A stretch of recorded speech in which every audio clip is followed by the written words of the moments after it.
আমাল কইরা বাউ মাছি ভাঙ্গা তোমার নাম তরঙ্গে ভৈরাছে দরিয়া সামাল কইরা বাউ মাছি ভাঙ্গা তোমার নাম তরঙ্গে ভৈরাছে দরিয়া সামাল কইরা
বগাই ধইরা খায় বা শিয়ালে ধইরা খায় তাল গাছের শৈলের পুনাটা কি বাবার মস্তিষ্কের মধ্যে যে পিতৃধন ওইটাকেই বলে শৈলের পুনা আর ওই শৈলের পুনাটাই হলো বগাই ধইরা খায় বা শিয়ালে খায় বগাটাকে শিয়ালটা হচ্ছে যার যার ঘরের স্ত্রী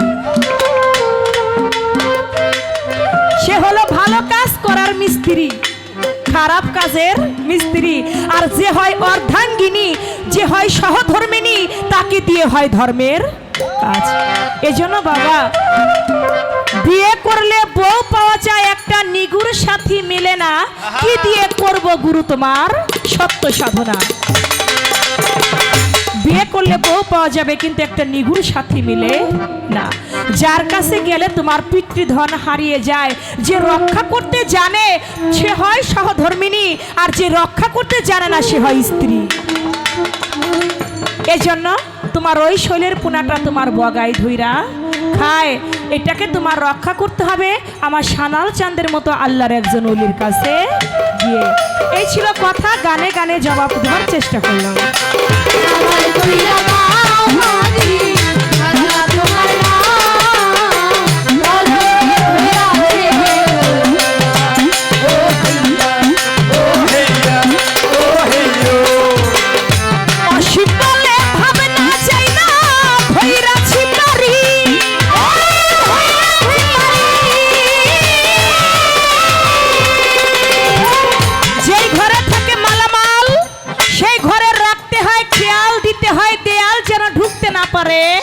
শিয়াল যদি একবার শিয়ালটা ঢুকে যায় তাহলে আমার দেহের মালামাল সব হরণ করে নিয়ে যাবে। এজন্য বান চুয়ায় না, জল উঠে না রসিক জনার নাই। তাই রসিক হইতে হবে আমার সানাল চাঁদের মতো আল্লাহর ওলির অন্বেষণ করে। অসীম বলে